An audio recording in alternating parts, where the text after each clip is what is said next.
If you don't already know me, I'm Mary Madera, and I'm a third year in the plant biology graduate group. This is my second year as secretary with Science Says, but it's my fifth year overall because I actually started about 5 years ago with the sister group to Science Says over at UC Berkeley. And so I'll be presenting what we're calling the basic principles of SciComm. However, this is neither an exhaustive nor an original list. Most of the things I'll talk about, you will see pretty much anytime you Google the basics of SciComm. But our hope with going over this is, well, we have several kind of goals with this. First off, if you're new to science communication, hopefully this gives you kind of a nice intro of what science communication actually is and what kind of skills you might want to work on this year. And if you're like me and you've been in it quite a while, but you are by no means a professional at science communication, hopefully you can grab one or two goals out of this following list to work on this year or before your time at Davis is over. And so without further ado, let's start. I had a third thing, I don't remember what it was. But the first thing, and you'll hear this all the time, is to know your audience. Before you start prepping your talk, and when I'll keep saying talk, but that could be a one-on-one conversation with someone, either family, stranger, friend, what have you. It could be a lab meeting presentation. It could be a conference presentation. It could be writing a blog or an article. It doesn't matter.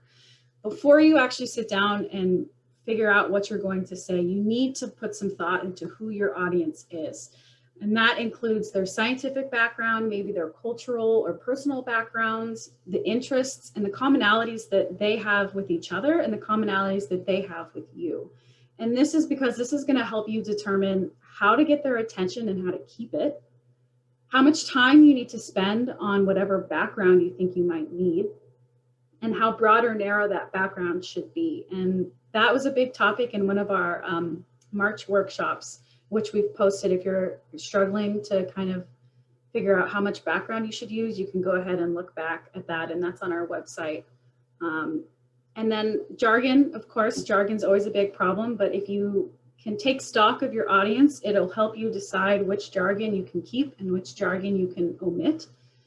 And then also how deeply you can go into data and methods. With a really public audience, it's entirely possible and entirely acceptable to stay away from data almost altogether. But if you're giving a lab meeting or a talk at a conference, obviously they're going to want to see your data. And so you really just need to constantly be taking stock of who you're talking to. Again, the next thing, of course, is jargon. We've all heard it. And, you know, if you're like me, actually, when you started science communication, jargon itself was jargon. So jargon is just the specific terms that a field uses that isn't common knowledge to other people in other fields. And so jargon is especially hard, especially for scientists, I think, because it changes with every audience and every person. And so I think playing it safe is usually the best way to go. And that's because if you go at it from a conversational standpoint, I think you're going to be okay. And so the reason that changes, if you can imagine, or like for me, for example, my mom is not a scientist.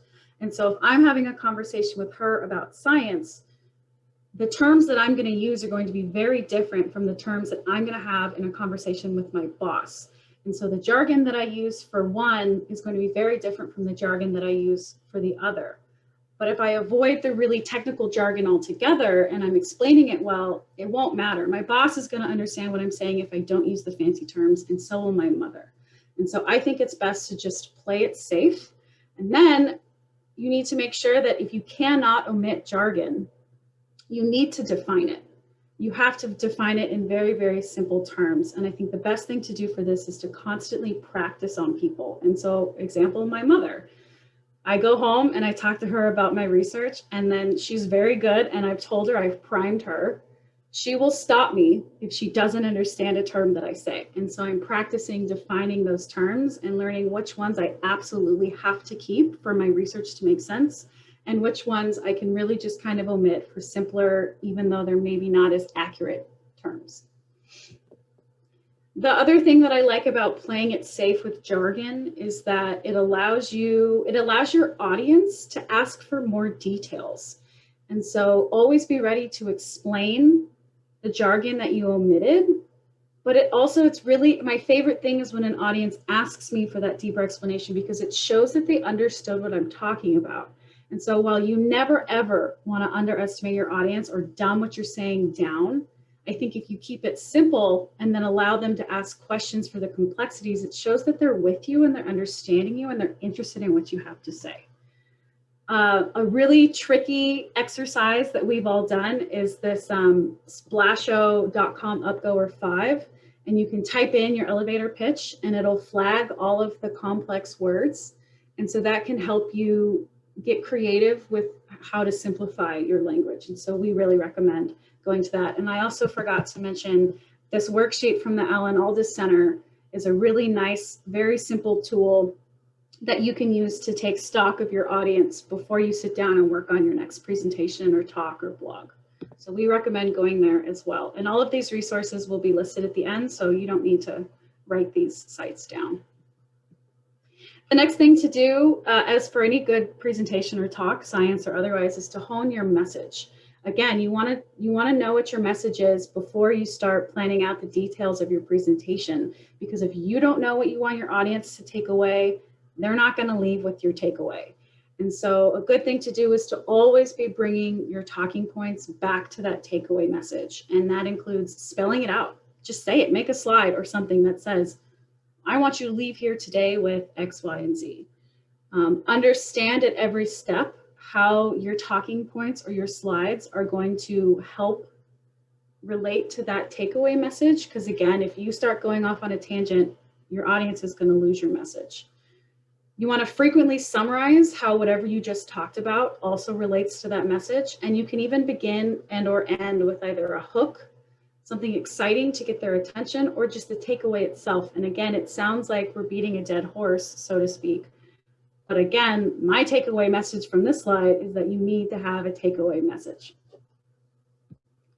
And so another good tool that we really like to use in a lot of our workshops is this compass message box.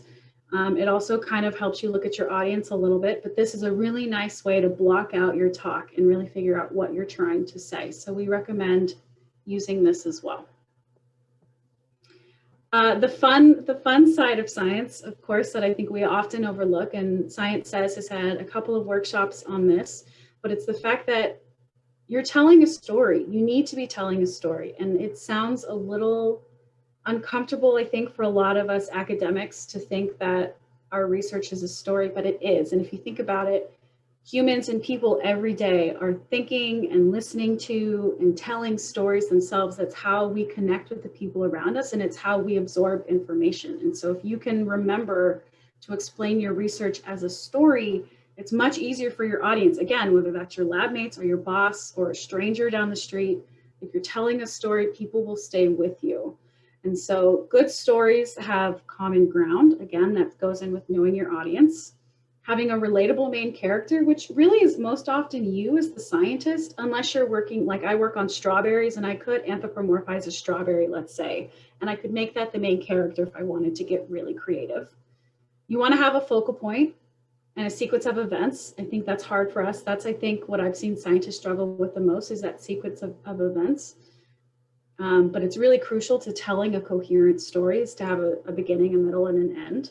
And then that end should be your purpose and your takeaway message. And so we at Science Says, we've learned a lot. A lot of these main ideas come from Sarah El-Shafi's work, she's partnered up with Pixar. She's a PhD student over at UC Berkeley. And so her website has all sorts of really nice information and really cool Pixar resources on how scientists can use stories to relate their research. So we recommend going to her website as well. And again, I led a workshop in the spring about storytelling, and we have a full PDF of the slides if you want to take a look at that as well. And something else that I learned from that workshop is that visualizing your research, whether that's drawing your research, graphing your research like this funny comic, or drawing a picture or something, it's crazy how much you'll find it helps you generate your story. And it's, you know, again, that's visualizing your research is going to mean something different for every project. But if you can take the time to put it on paper, you can develop your story and you can explain it better to people. So we highly recommend that you work on visualizing your research before sitting down and making slides or a talk or something like that. And lastly, of course, practice, practice, practice some more. I would say that the one thing here is I view every presentation, this one included, as practicing my science communication skills. I view lab meetings like this. I view conversations with my boss like this, because if you want to be a really good science communicator, you kind of want it to become second nature to you. And it's very difficult for a lot of this to become second nature. But the more that you practice, the more comfortable you're going to be. And the more quickly you're going to notice, I went on a tangent that's a little confusing, or, oh, that was jargon that maybe I should, define now that I've said it. And I think the trickiest thing with this, with regards to science communication, is that you really need a sounding board. And that doesn't mean a mirror or your pet or a rock or whatever. The best thing to do is to actually talk with other people, because they can give you real-time feedback on what jargon was confusing, what slides didn't really make sense, when you went off on a tangent. And you're not going to get that kind of feedback from just practicing it in a mirror and working on your cadence and your memorization. You might be surprised, people in your cohort might be a really good area to get feedback, because even though they're fellow scientists, they can still help you identify jargon that might be tricky for another audience. And not to sound like a sales pitch, but again, a lot of the workshops that we have these opportunities to practice with people that maybe your friends or maybe your strangers, or may just be us on leadership. And we've noticed from those workshops that letting people actually practice their science communication helps them so much more than just saying it out loud to a mirror.